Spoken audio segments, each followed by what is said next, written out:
Hello my friends and welcome back. Thank you very much for being with me again today. My next article regarding Kosovo will probably sound like this. Shots fired in Kosovo. The Pristina, the Kosovo police kills Serbs. That's going to be probably my next video. Why?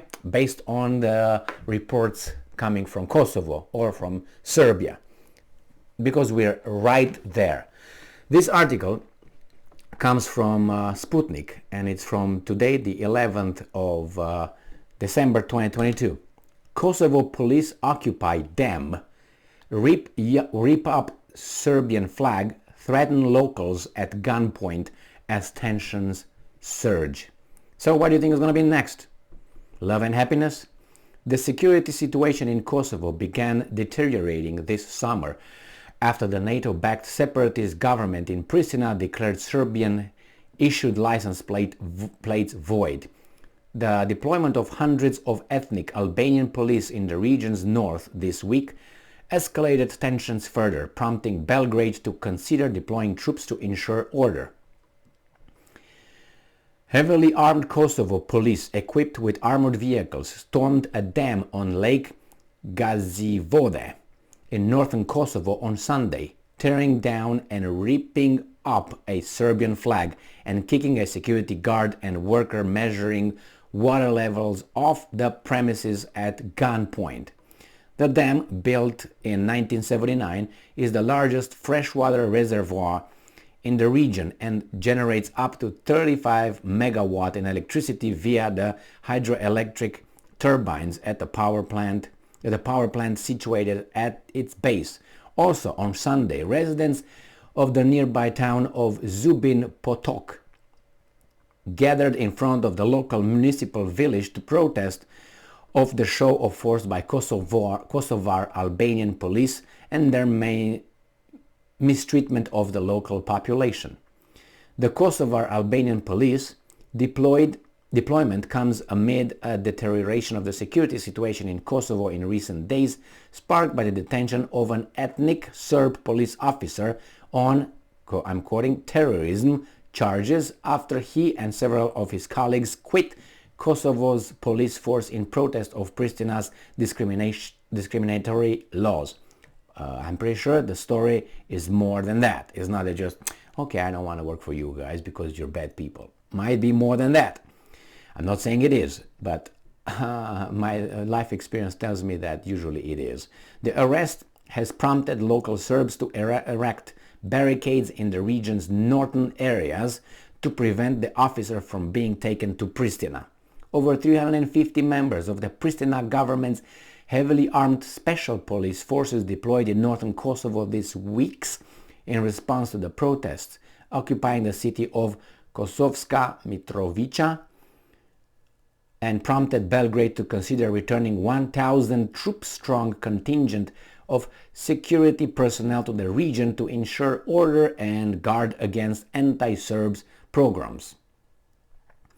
Serbs consider the deployment of the Albanian Kosovo police units a violation of the 2013 Brussels Agreement, which outlined the rights of the Serbs living in Kosovo.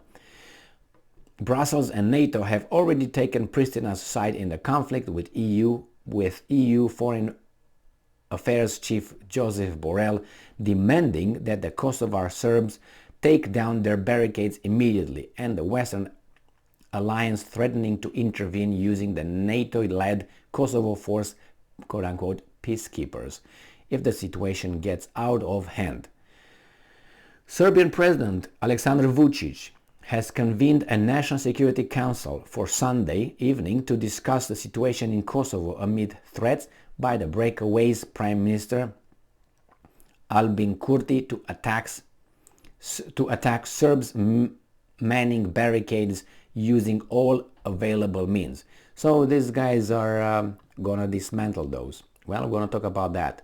Kosovo Minister of Internal Affairs Shelal Svekla warned earlier Sunday that police had the necessary capabilities to, and I'm quoting, take appropriate actions at the appropriate time if the barricades are not removed, end quote. Well, also on Sunday, Russian Foreign Minister spokeswoman Maria Zakharova accused the European Union of, and I'm quoting, modeling the crisis scenario playing out in Kosovo for years. This week, Russian ambassador to Serbia, Alexander Botsan Karchenko, accused Pristina of, and I'm quoting, methodically increasing its police presence in the north of Kosovo, and quote, creating a dangerous situation in what the local Serb population is intimidated, in which the local Serb population is intimidated and squeezed out of the region. Kosovo carries a special importance for Serbs, with the 1389 Battle of Kosovo between Serbian Prince Lazar and an invading Ottoman army playing a major role in the formation of Serbia's national identity. The modern-day crisis in Kosovo began in the late 1990s after Albanian militants calling themselves the Kosovo Liberation Army began a guerrilla campaign against Serbian police and troops. NATO intervened in the spring of 1999, bombing the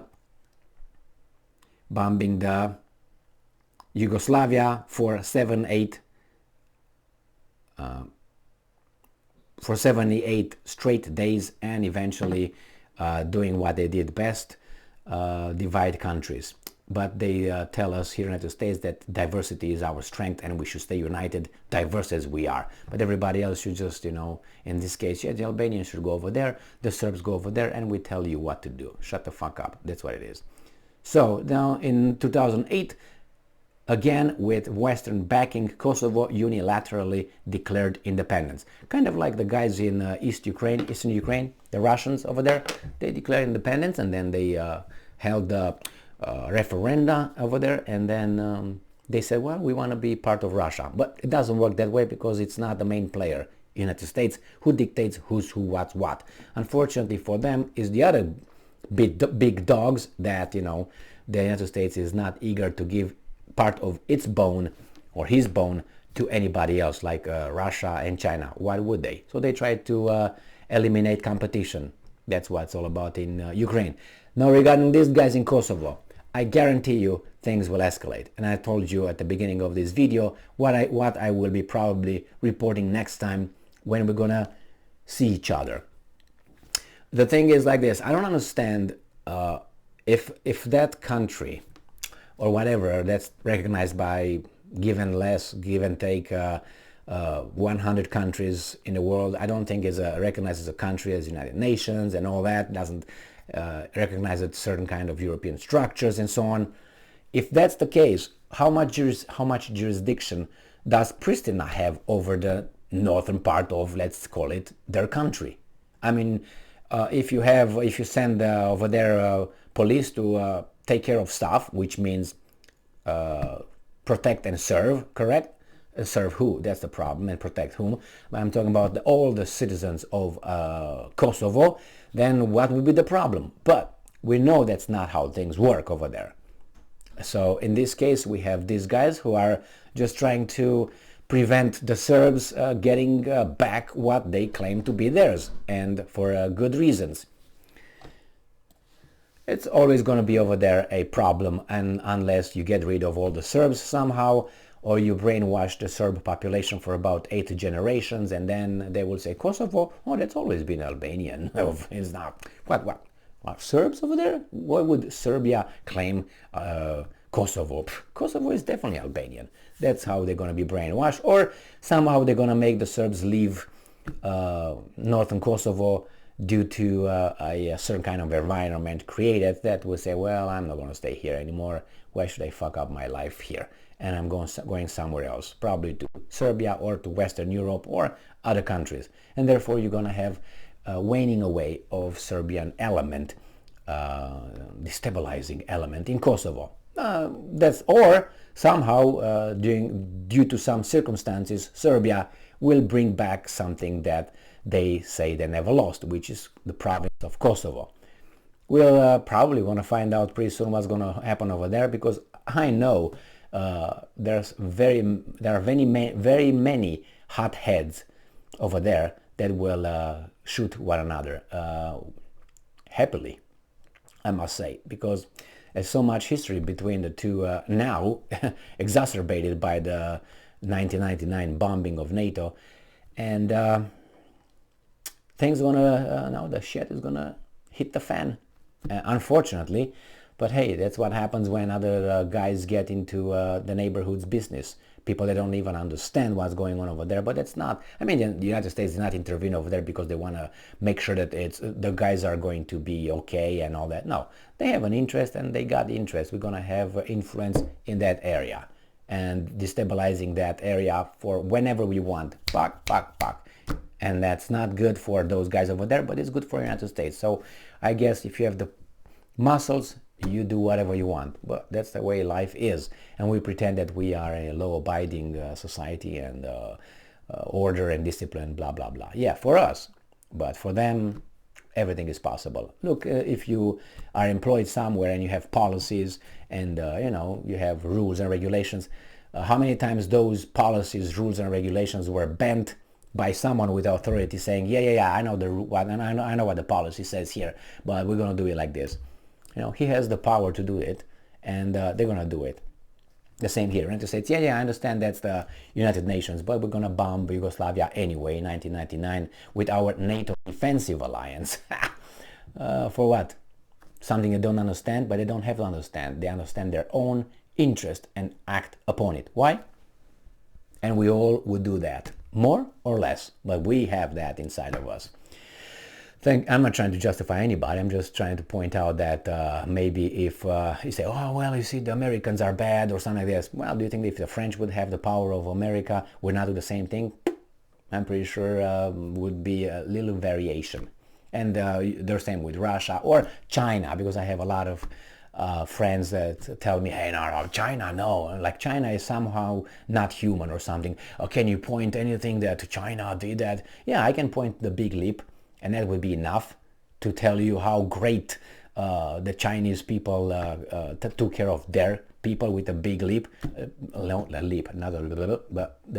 leap. Remember those ones with Mao Zedong? Yeah, okay, thank you very much. How many people starved? Oh, and what did you build? Was it necessary? Some people might argue it was, but I don't think it was. But anyway, it is necessary unless you are hurt and your family. But if they say someone else is going to get hurt, well, it was necessary for China to develop to kill, 20 million people or something in the big leap. That's okay. Well, what about those 20 million people was your family and you and your children? Would you think the same way? Yeah, I'm going to sacrifice myself for the good of China. Okay. You do that, all right? But let me live my life. And you do the big leap, small leap, and giant leap. Thank you very much for being with me again today. Stay strong, stay smart. Look for the truth and be just.